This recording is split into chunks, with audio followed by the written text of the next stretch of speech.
네, 말씀 같이 찾겠습니다. 로마서 8장 29절에서 32절입니다.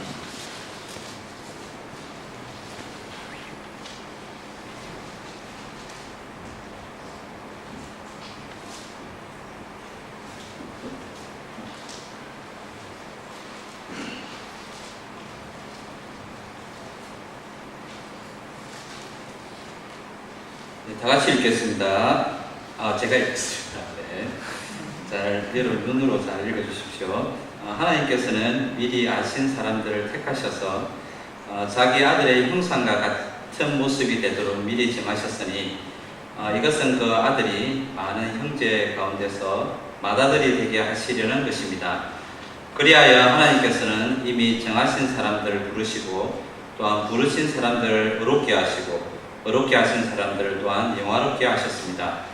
그렇다면 이런 일을 두고 우리가 무엇이라 말할 수 있겠습니까? 하나님이 우리 편이시면 누가 우리를 대적하겠습니까? 자기 아들을 아끼지 않으시고 우리 모두를 위하여 내어주신 분이 어찌 그 아들과 함께 모든 것을 우리에게 선물로 거저 주시지 아니하시겠습니까? 네. 안녕하세요. 저는 사랑의 교회에서 유수부를 맡고 있는 조성동 전도사입니다. 그리고 야운데 목장의 목자입니다. 오늘 설교를 준비하면서 평소보다 약간 긴장을 했습니다. 내일이면 또 한국으로 가실 장모님도 앉아 계시고 한 주만 늦게 설교를 했어도 편안하게 했을 텐데 그리고 우리 야운데 목장 식구들이 또 교회 오고 나서 처음으로 또 제가 설교하는 모습을 보고 있기 때문에 긴장을 조금 하고 준비했습니다. 오늘 설교 주제 제목은 동기부여입니다. 동기부여. 세상에 유명한 동기부여 강사들이 많습니다. 그분들의 책을 읽거나 강의를 듣다 보면 다시 한번 해봐야 되겠다라는 이런 용기를 많이 얻습니다.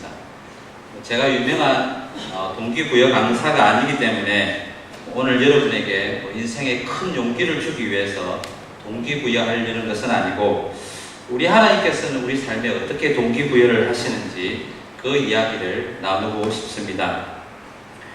먼저 설교의 동기부여를 하도록 하겠습니다. 여기 앉아 계신 분 중에 우리 부모가 되시는 분들은 여러분의 자녀들에게 공부는 왜 해야 하는지 어떻게 동기부여를 하셨습니까?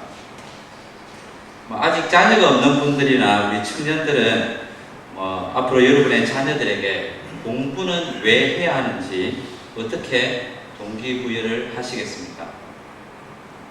쉬운 질문 같은데 굉장히 어렵습니다. 반대로 여러분은 여러분의 부모님들로부터 공부는 왜 해야 되는지 어떻게 동기부여를 받으셨습니까? 아마 대부분 그럴 건데 우리 엄마 아빠 늘 하는 말이 아빠 엄마처럼 살래? 아빠 엄마처럼 고생하지 않으려면 공부해. 너 편안하고 공부하라고 하는 거야 하면서 대부분 이런 동기부여를 받아왔습니다. 한국의 그 교실에 보면 거푼이 있는데 이런 동기부여가 있습니다. 30분 더 공부하면 배우자의 얼굴이 바뀐다. 이런 말이 있고, 네. 죽으면 평생 잘 수 있다. 네. 평생 잘 거니까 자지 말고 공부해라 이 말인데 어떤 블로그에 보니까 최악의 동기부여가 이 말이라고 하더라고요. 죽으면 평생 잘 수 있다. 그리고 제일 많이 우리 또 부모님들이 하는 말이 3년만 참아라. 대학 가면 네가 하고 싶은 거 다 할 수 있다. 이런 말로 동기부여를 하는 것 같습니다. 공부로 인생의 승패를 계산하는 나라 중에 한국이 있습니다. 부모가 자식을 앞에 두고 인생은 왜 살아야 될까? 어떤 인생을 넌 살고 싶니? 라는 묻는 질문보다 공부하면 성공한다는 논리로 접근하는 나라가 바로 이 한국입니다. 그래서 학생 때 내가 어떻게 동기부여를 받았는지에 따라서 직장 생활을 하는 어른이 되어도 옛날 부모가 왜 공부해야 되는지 그 동기부여를 어떻게 받았는지에 따라서 지금도 그렇게 살고 있다는 겁니다. 언젠가 지금 천국에 가 계신 저희 아버지랑 같이 이렇게 뉴스를 보다가 그때 아마 사회의 어떤 그런 문제들이 그런 어떤 뉴스였던 것 같은데 갑자기 저한테 이런 말씀을 하시는 거예요. 우리 세대가 잘못한 것이 있는데 자식 보고 편하게 살라고 공부하라고 가르친 것이 잘못되었다라고 이렇게 말씀을 하시는 거예요. 다들 편하게만 살려고 하니까 여러 많은 사회적인 부작용들이 생겼다는 거죠.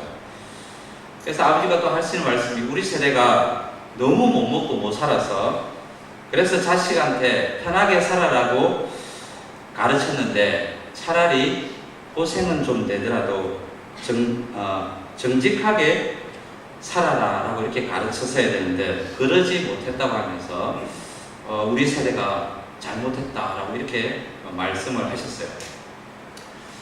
제가 그 말을 듣고 되게 깜짝 놀랐는데 왜냐하면 아버지가 아들인 저한테 잘못했다는 말을 처음으로 하셨고 또 아버지랑 그런 이야기를 할 수 있었다는 게 되게 감사했던 기억이 납니다.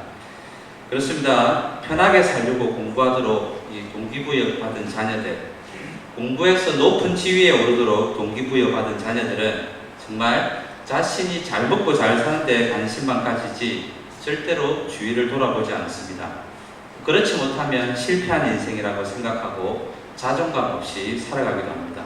양쪽 다 불행하게 사는 거죠. 여러분, 왜 공부해야 합니까? 왜 공부해야 될까요? 성경적인 대답은 뭘까? 어떻게 인생에 동기부여를 받았는지에 따라서 인생이 달라집니다.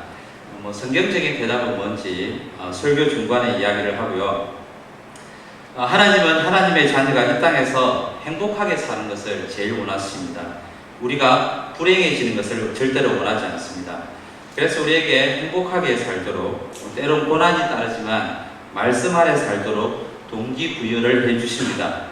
세상과는 좀 다른 방법으로 동기부여를 해주시는데 어떻게 하면 사역이 행복해지는지 우리 하나님께서는 우리에게 어떻게 동기부여하시는지 그 이야기를 가지도록 하겠습니다.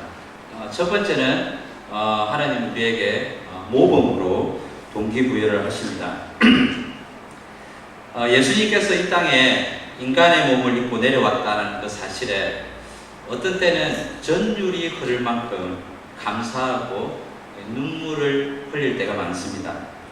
흰 광채를 내고 폭풍 같은 위험을 그대로 가지고 오신 것이 아니라 인간의 몸을 입고 똑같은 고통을 느끼시고 똑같은 어려움을 당하시고 죄인들과 함께 식사하시면서 나는 의인을 부르러 온 것이 아니라 죄인을 부르러 왔다 라고 하시면서 죄인된 우리 같은 사람들과 같이 지내는 그는 섬기는 모습을 보면서 감사하지 않을 수 없는 것 같아요.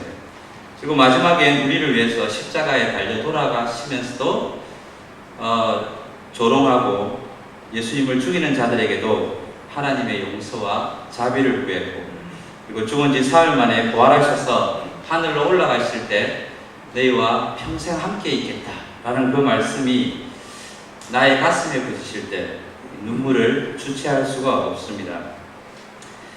예수님이 하신 일은 마태복음에서 요한복음까지 그리고 사도행전 이후로는 그 제자들이 예수님처럼 어떻게 살았는지 잘 보여주고 있습니다. 여러분 가끔 불행하다고 느낄 때 어디로 가야 될지 모를 때 성경에 기록된 예수님의 삶을 살펴보시기 바랍니다. 이 땅에서 모범된 삶을 사신 예수님의 삶을 따라갈 때 행복을 느끼실 겁니다. 가정교회는 목자로 헌신할 때 그 교회 담임 목사님께서 발을 씻겨주잖아요. 제 발 역시 이현진 목사님께서 깨끗이 씻겨주셨습니다. 목자들을 세울 때 발을 씻기는 이유는 제자들의 발을 손수 씻겨주시는 그 예수님의 낮아짐을 목회자도 똑같이 낮아져서 섬기기 위함일 겁니다. 예수님의 삶의 기준을 삼고 따라가는 그 이현지 목사님의 모습과 예수님의 모습이 오버랩되면서 제가 굉장히 감동을 많이 받았는데 문제는 뭐였냐면 저는 제가 발톱무좀을 가지고 있거든요. 그래서 처음 제 발을 보시는 분들은 굉장히 놀라세요. 안명주 목사님은 이제 알고 계실 텐데, 그래서 양말을 벗을 때 제 발을 보고 목사님이 놀라진 않을까, 놀라서 발을 못 씻겠다고 하지 않을까, 이게 굉장히 잠시 염려했는데 놀라지도 않으시고 깨끗하게 씻어 주셨습니다. 그래도 만약 예수님이 제 발을 씻어 주셨으면 앞으로 행복하게 목자 생활하거라 하시면서 근데 발톱 무접이 있네 하시면서 깨끗하게 낫게 해주셨을 텐데 그건 좀 아쉽더라고요. 모범은 제일 큰 동기부여입니다.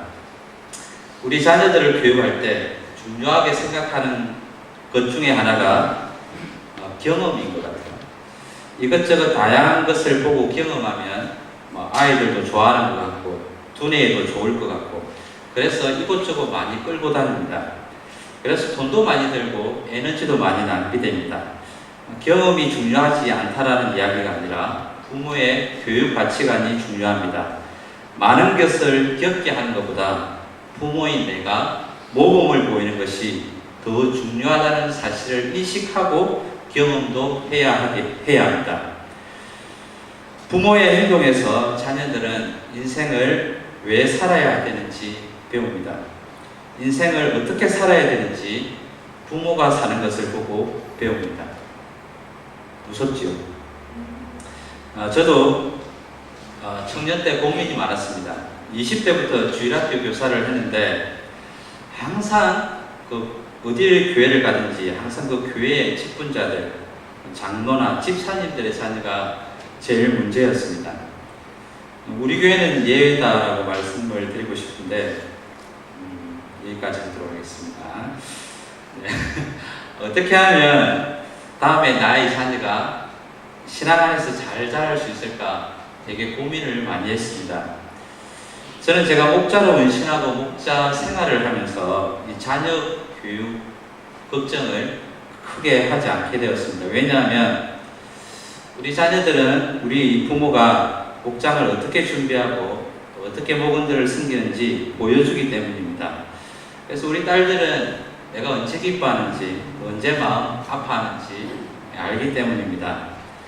그래서 여러분들도 목장을 가지는 날이 되시면 목자, 목녀뿐 아니라 우리 목원분들도 아이들과 함께 준비를 한번 해보십시오.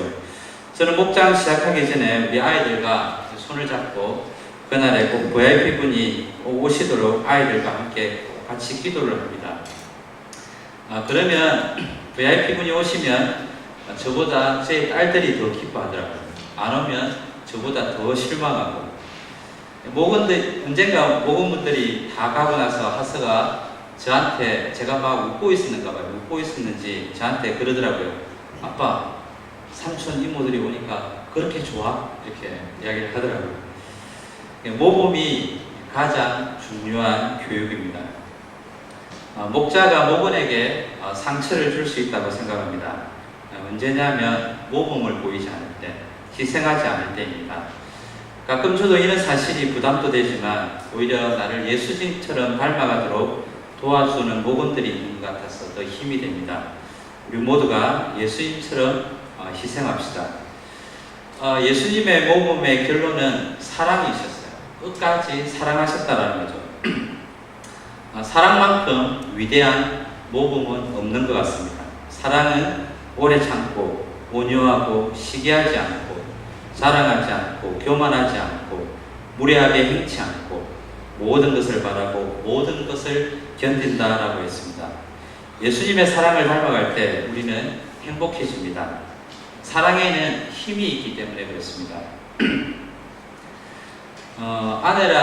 제 아내랑 거기 정말 뜨겁게 연애할 때 정말 뜨겁게 사랑했던 것 같습니다. 연애할 때 대통령 선거가 있었습니다. 대통령 선거하기 전날에 저보고 물어보더라고요. 오빠는 누구 찍을 거야? 이렇게 물어보더라고요. 그래서 제가 누구 찍을 거야? 이렇게 이야기를 하니까 갑자기 그 사람 찍으면 안 돼. 나는 이 사람을 밀고 있으니까 이 사람을 찍어. 이렇게 이야기를 하더라고요. 그래서 제가 깜짝 놀랐지만 너무너무 사랑이기 때문에 그래 그 사람 찍을게 이렇게 제가 나라의 운명과 아내의 사랑과 맞바꾸었습니다. 선거 당일날 딱 되니까 선거 그 투표소에 가니까 그래도 갑자기 그래도 이 나라의 운명이 걸린 문제인데 어떻게 연애하는 사람이 시킨다고 바꿀 수 있을까 이렇게 생각하면서 내가 원하는 사람을 찍고 그 여자친구가 집사람한테는 집사람한테는 그 사람 찍었다고 이야기하자 이렇게 이야기했는데 선거로 딱 들어가니까 문자가 왔더라고요. 오빠 인증샷 날려 이렇게 문자가 왔어요. 그래서 꼼짝도 못하고 그 사람을 어쩔 수 없이 집사람이 원하는 사람을 찍고 제가 인증샷을 찍어서 보냈던 기억이 납니다. 나의 운명을 아내의 사랑과 맞바꾸었습니다. 왜냐하면 사랑의 힘이 크기 때문입니다. 그때는 정말 뜨겁게 사랑했던 것 같습니다. 물론 지금도 여기까지 하도록 하겠습니다. 사랑에는 큰 힘이 있습니다. 사랑하십시오. 그러면 행복해집니다. 신앙생활이란 예수님께서 보여주신 발자취를 따라가는 것이 신앙입니다. 그러면 행복해집니다. 행복한 사역 할 수 있습니다. 그래서 우리 예수님께서 모범된 삶을 사셨습니다. 두 번째는 믿음입니다. 믿음. 예수님은 우리가 인생에서 불행해질까봐 믿음을 가지기를 원하셨습니다. 예수님을 언제나 신뢰하고 의지하고 살아가길 원하셨어요. 요한복음 6장 35절에 예수께서 그들에게 말씀하셨다. 내가 생명의 빵이다. 내게로 오는 사람은 결코 줄이지 않을 것이다. 나를 믿는 사람은 다시는 목마르지 않을 것이다. 14장 12절에는 내가 진정으로 너희에게 말한다. 나를 믿는 사람은 내가 하는 일을 그도 할 것이요 그보다 더 큰 일을 할 것이다 라고 했습니다. 예수님을 신뢰하고 믿고 나아갈 때 내 삶에 목마름이 없습니다. 밤마다 뭔가에 쫓기는 꿈, 늘 하는 고민, 그러나 해결되지 않아 찾아오는 두려움, 인생의 막막함, 이런 것이 사라지게 될 것이라고 하십니다. 예수님을 믿고 나아갈 때 오히려 예수님보다 더 큰 일을 할 수 있다고 하셨습니다. 예수님을 신뢰하고 따르십시오. 삶이 행복하고 사역이 즐거워질 겁니다. 가끔은 우리는 신앙생활 하는 것이 정말 어렵다고 여겨질 수 있습니다.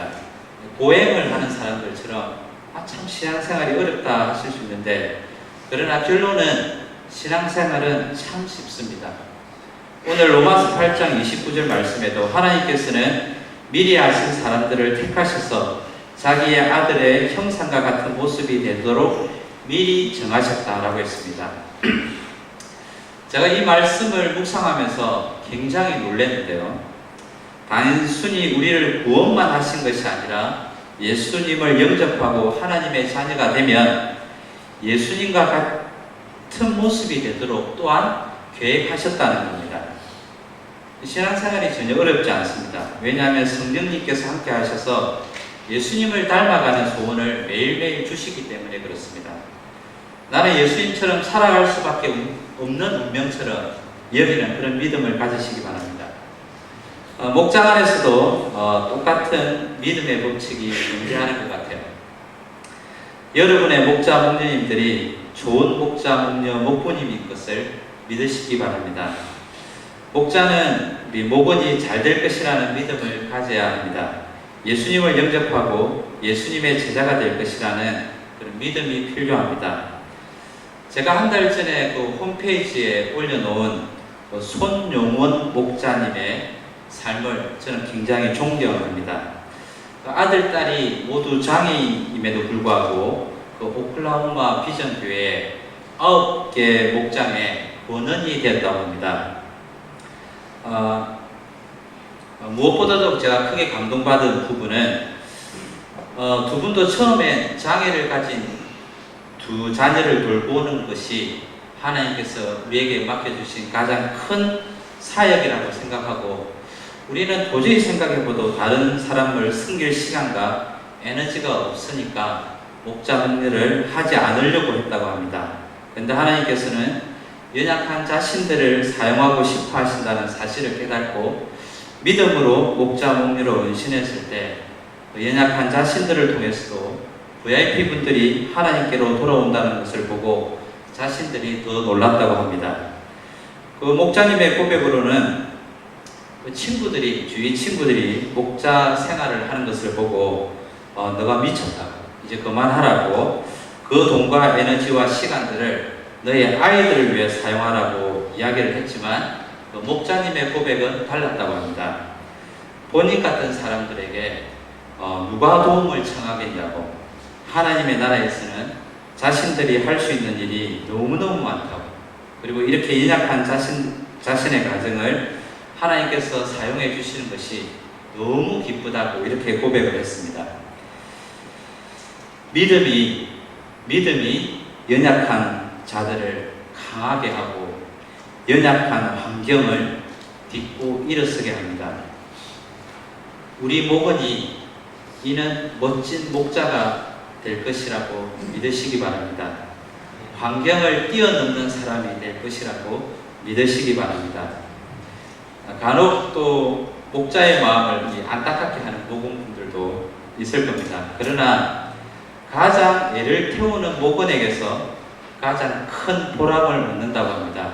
손용은 목자님께서도 그 목장에서 적응하지 못하고 나갔던 그 유학생 VIP 부부가 다시 목장으로 돌아와서 6년 만에 목자가 되었을 때 지금까지 목장을 하면서 힘들고 어려웠던 그 시간들을 다 듣고 남을 만큼 행복했다라고 합니다. 그렇다고 우리 목원 여러분, 목자 목녀님들 많이 괴롭히지 마시기를 바랍니다. 여러분은 우리 목자 목녀님들의 동력자입니다. 서로 예수님을 믿는 지체로서 하나님을 믿고 의지하는 것처럼 서로를 의지하고 믿으시기 바랍니다.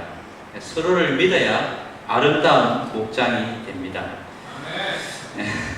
참 교육은 자녀들에게 넌 내 말을 들어 강요하는 것이 아닙니다. 물론 우리 자녀들은 우리 부모가 죄를 짓지 않는 이상 부모님의 말씀에 전적으로 순종해야 합니다. 그것이 성경적인 대답입니다. 그러면 우리 부모는 자녀들이 순종하도록 하기 위해서 어떻게 해야 되냐면 우리 부모가 하나님을 전적으로 믿어야 합니다. 그럴 때 우리 자녀들 역시 하나님을 믿고 우리 부모님도 믿습니다. 우리 자녀들도 우리 부모가 얼마나 연약한 존재라는 것을 잘 알기 때문에 우리 아이들도 전적으로 부모님을 믿기가 힘듭니다.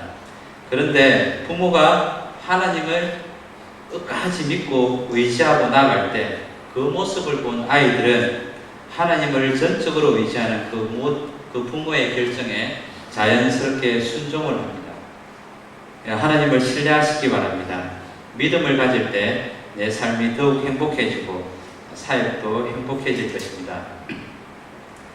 마지막으로 이제 예수님께서 우리에게 보여주시는 동기부여는 다 내려놓아라 라고 동기부여를 해주십니다. 다 내려놓는다는 것은 나에게 있다고 생각하는 모든 것을 하나님께 맡기는 것입니다. 그래서 이 다 내려놓는다는 것은 아주 수준 높은 신앙 중에 하나입니다.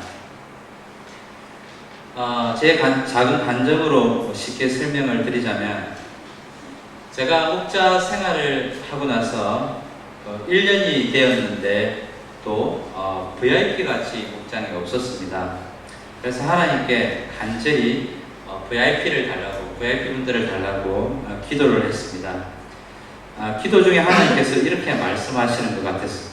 이렇게 말씀하셨는데, 네가 가지고 있는 물질과 네가 가지고 있는 시간과 네가 가지고 있는 에너지를 내가 사랑하는 영혼을 위해서 다 줄 수 있겠니? 라고 이렇게 물어보시는 것 같았어요. 그렇게 간절히 VIP를 달라고 기도해놓고는 참 부끄럽게 고민을 했습니다. 통장에 잔액이 얼마 남았는지 보고 그냥 보내주시면 되지 왜 또 이렇게 깊은 고민 속으로 나를 몰아넣으시나 하면서 한동안 끙끙 앓았습니다. 그러나 하나님께서 보내주신 그 영혼은 천하보다 더 귀하다는 말씀이 떠오르게 하셨고 하나님께 작지만 내가 가진 것을 하나님께서 보내주신 그 영혼을 위해서 아낌없이 드리겠다라고 이렇게 고백을 했습니다. 지금 생각해보면 별 가진 것도 없으면서 가진 것에 이렇게 오랫동안 고민을 했다라는 생각이 들었습니다. 제가 그런 결정을 하고 나니까 하나님께서 VIP를 붙여주셨습니다. 우선순위가 바뀐 거죠. 결정을 하고 나서 아주 재미있는 그 최영기 목사님의 칼럼이 눈에 하나 들어왔는데 제가 읽어드리겠습니다. 휴스턴 서울교회라고 모든 목장이 다 잘 되는 게 아니라고 합니다. 어떤 3분의 1 목장은 잘 되고 3분의 1 목장은 현상을 유지하고 3분의 1 목장은 죽을 쓴다고 합니다. 그러나 목장이 잘 되느냐 안 되느냐에 상관없이 모든 목자 목녀들에게는 가정교회 사역이 부업이 아니고 주업이라고 합니다. 가정교회 사역이 주업이다라는 이 의미는 가정이나 직장을 내팽개친다는 의미가 아니고 가정이나 직장 생활을 목장 사역에 맞추어서 조정한다라는 뜻입니다. 목장을 중심으로 직장이나 집, 자녀들을 결정할 때 하나님께서 필요한 모든 부분을 다 채워주신다라는 말씀이었습니다. 오늘 성경 말씀 32절에도 자기 아들을 아끼지 않으시고 우리 모두를 위하여 내주신 분이 어찌 그 아들과 함께 모든 것을 우리에게 선물로 거저 주시지 아니하느냐. 그렇습니다. 우리가 이 선을 넘어야 합니다. 그렇다고 제가 이 선을 넘었다고 자신 있게 이야기할 수는 없습니다. 애를 쓰고 있습니다. 지난주 설교에 목사님께서 너희는 먼저 그 나라와 그 의를 구하라. 그리하면 이 모든 것을 너희에게 더하시리라. 이 말씀을 하셨을 때 우리 목자님 몇 분이 생각이 났습니다. 우리 목자님들 중에 몇 분은 진짜 그렇게 하십니다. 제가 너무너무 자랑하고 싶어가지고 지금 받으시는 월급보다 최소 2배는 더 주겠다고 스카우트 제의가 왔음에도 목장 식구를 두고 갈 수 없기에 그 직장을 단칼에 거절하신 분도 계시고요. 그리고 통장에 잔액이 얼마 없었음에도 더 크게 섬기셔가지고 캐나다 이 정부까지 움직이게 만드시는 분도 있으시고, 그리고 목장을 위해 근무 시간을 뺄 수밖에 없었는데도 불구하고 당연하게 생각하고 감사하게 여겼더니 목장 때 일하지 못하는 근무 시간도 하나님께서 채워주셨다라는 그런 분도 계십니다. 그래서 이 초음 모임은 정말 내려놓아 축복을 받는 그런 모임입니다. 초음 모임이 아니라 이 초월 모임이지 않나 이런 생각을 제가 많이 하는데 다 내려놓으려고 하니까 저도 목자 생활이 그때부터 참 재미있었습니다. 저는 특히나 그 2인자의 은사가 있는 사람입니다. 운동하면서 제가 굉장히 많이 느끼는데 축구를 할 때 골을 넣기보다는 골을 넣도록 이렇게 패스하는 게 더 재미있었고, 배구를 할 때도 스파이크를 때리는 것보다 스파이크를 때리도록 토스하는 게 더 재미있었습니다. 삶에서도 마찬가지였는데 2인자의 역할이 저는 되게 좋았습니다. 앞에 세워진 사람들을 도와서 잘 되면 그렇게 기분이 좋더라고요. 그래서 저는 앞으로 좀 시간이 되면 이 2인자에 관련된 부분에 좀 연구를 되게 많이 하고 싶어요. 다들 앞장만 서려고 하니까 문제가 되니까 이 2인자의 역할이 얼마나 중요한지 제가 연구도 하고 좀 공부도 하고 싶다 이런 생각을 합니다. 제가 왜 이런 이야기를 하냐면 그 목장 초기에도 제가 리드라는 사실이 굉장히 부담스러웠습니다. 제가 하려고 했던 것 같아요. 근데 어느 순간 제가 그 자리를 내어놓으니까 주님이 나의 목자가 되시고 주님이 우리 야운데 목장의 목자가 되시고 나는 그 목자 되신 우리 주님의 말씀에 따라가는 부목자다라는 생각이 드니까 굉장히 쉬웠습니다. 목원들의 어려운 이야기들이 나오면 저는 겁도 많고 약간 새가슴이라 가지고 그때부터 안절부절하는 이런 아주 나쁜 성격이 있는데, 근데 내려놓으니까 목자 되신 예수님이 이 이야기를 옆에서 듣고 계신다라는 이런 생각에 마음도 한결 가벼워졌습니다. 그리고 주님께서 찾아가라고 하면 찾아가서 이야기만 들어주면 되니까, 그리고 너무 편했습니다. 무엇보다 내가 만날 수 없는 그 수많은 시간에 예수님께서 만나주시고 해결해 주시니까 너무너무 편했습니다. VIP 분들이 오시면 예수님이 기뻐하실 거라는 생각이 드니까 더불어 기뻐하니 굉장히 좋았습니다. 그래서 어느 순간부터 목자 생활에 은퇴가 없다라는 사실이 기쁨으로 다가오기 시작했습니다. 그 중에 제일 아쉬운 게 뭐였냐면, 왜 이렇게 좋은 가정교회를 일찍 만나지 못한 것에 대한 아쉬움이 제일 컸습니다. 저희 아버지께서 68세에 천국에 가셨는데, 그 나이가 제가 천국에 갈 시간이라고 계산했을 때 앞으로 30년밖에 목자 생활을 할 수 없다는 게 제일 아쉬웠어요. 그러면서 제일 부러웠던 게 하나가 있었는데, 저희 목장 식구들이 등록 때문에 이 헌신 때 같이 제가 나왔는데, 그날 김건태 형제님이 있더라고요. 그래가지고 기도 제목이 있구나 생각하고 가볍게 여겼는데, 다음 주 주보에 보니까 목자 헌신을 했더라고요. 너무너무 부러운 거예요.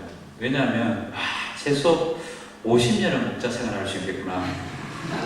네, 너무너무 부러웠어요. 내가 20대 때 가정교회를 만났으면 얼마나 좋았을까, 이런 생각이 들었습니다. 김건태 형제님은 잘 모르겠지만, 목장을 통해서 한 영혼이 하나님의 자녀가 되는 그 기쁨을 맛볼 때, 아마 이때까지 느껴보지 못한 기쁨을 누리실 거예요. 김건태 형제님의 표현으로 빌리자면, 김건태 형제님이 셀틱이라는 축구단을 제일 좋아하는데, 그 셀틱이 유럽의 챔피언스리그에서 우승하는 것보다 아마 더 기쁨을 맛볼 겁니다. 아마 이런 축복이 있다는 사실을 아마 잘 모르고 헌신하셨을 거예요. 저도 그랬거든요. 다 맡기는 것, 다 내려놓는 것 어렵지만 굉장히 쉽습니다. 왜냐하면 우리는 세상과 어차피 다른 가치관으로 살아가고 있기 때문에 그렇습니다. 섬기고 낮아지고 예수님처럼 살아가는 것. 그러면 세상에 도저히 생각할 수 없는 그런 평안과 행복을 누릴 수밖에 없습니다. 우리 자녀들을 내 손에서, 내 머리에서 내려놓고 하나님께 맡겨야 됩니다. 부모님 손에서, 부모님 머리에서 크는 아이들은 자기도 모르게 내 자녀만 잘 되면 된다라는 그 가치관 속에 아이들이 양육이 됩니다. 공부의 최고의 동기는 나만 잘 되리는 그런 협소한 가치관이 아닙니다. 하나님의 나라를 위해, 하나님이 사랑하는 이웃을 도우기 위해 공부를 해야 합니다. 삶도 마찬가지입니다. 공부를 남에게 군림하기 위해서 하면 사회에 엄청난 부작용이 많이 나타납니다. 서로 높은 곳에 가기 위해, 편안하게 살기 위해 공부를 하다 보면 상식적인 것도 무시하기 때문에 그렇습니다. 공부도 뭔가를 얻는 정보도 나를 위해서 하려고 하다 보면 재미도 없고 지루하고 쓸데없이 많이 하게 됩니다. 시간 낭비도 엄청나게 심하고요. 그러나 공부를 이웃을 돕기 위해서, 남을 성공시키기 위해서 공부를 하면 달라집니다. 목원을 돕기 위해서 뭔가를 하다 보니까 정말 성의를 다해서 하는 우리 목자 목녀님들의 삶을 보면 그 인생의 가치관이 정말 다른 것 같아요. 남을 위해서 정말 하다 보니까 필요한 것만 하고, 그리고 즐거워하고, 그리고 겸손하게 도와야 되겠다라는 이런 마인드도 가지고 계시고, 그리고 상처받지 않게 도와줘야 되겠다 이런 마인드도 가지고 계신 것 같아요. 공부도 그런 마인드로 하다 보면 공부하면서 인격도 늘어나지 않을까라는 이런 생각이 들었습니다. 아이들에게, 여러분의 자녀들에게 삶을 왜 살아가야 되는지 그 동기부여를 예수님의 방식으로 한번 해보십시오. 그럼 우리 아이들이 너무너무 행복해질 것입니다. 말씀을 정리하도록 하겠습니다. 예수님은 우리가 이 땅에서 예수님 안에서 행복하게 살기를 원하시고, 영혼구원하여 제자 삼는 일에 우선을 두기를 원하십니다. 저는 가정교회를 하는 사랑의 교회가 너무너무 좋습니다. 왜냐하면 모범을 우선으로 하기 때문입니다. 간혹 저를 비롯한 우리 목자님들의 희생적인 삶이 없음에 실망하실 때도 있을 것입니다. 왜냐하면 우리 교회는 모범을 우선으로 하는 교회이기 때문입니다. 그래서 우리 교회는 건강해질 수밖에 없습니다. 숨기지 않고서는 인정을 받지 못하기 때문에 그렇습니다. 자녀들에게도 경험보다 모범을 더 중요하게 생각하십시오. 부부관계에서 나타나는 모든 행동과 말이 자녀들에게 큰 영향을 미친다는 사실을 깨닫고 부모인 내가 먼저 돌아보고 회개해야 될 일은 없는지 성찰해야 하겠습니다. 그리고 우리는 동력자입니다. 목장 안에서 하나님께서 인연이 되게 하셨습니다. 그래서 서로를 더욱 신뢰해야 합니다. 목자 목녀님들은 우리 더욱 하나님을 신뢰해야 합니다. 부모님들도 하나님을 신뢰해야 합니다. 그러면 우리 목원들이, 사랑하는 우리 자녀들이 진정한 순종을 하게 될 것입니다. 내려놓는 신앙이 어려운 것 같지만 내려놓는 과정이 힘들다 뿐이지 내려놓기 시작하면 그만큼 즐거운 신앙생활도 없습니다. 하나님은 여러 모양으로 우리에게 행복하게 살라고 동기부여를 해주십니다. 하나님께서 오늘 설교 말씀에 여러분 마음에 어떻게 동기부여를 해주셨는지 모르겠지만 그 마음에 받은 그 동기부여를 가지고 일주일 동안 한번 실천해 보십시오. 그러면 하나님께서 그토록 원하는 행복한 삶, 행복한 사역을 하실 수 있을 것입니다. 기도하겠습니다.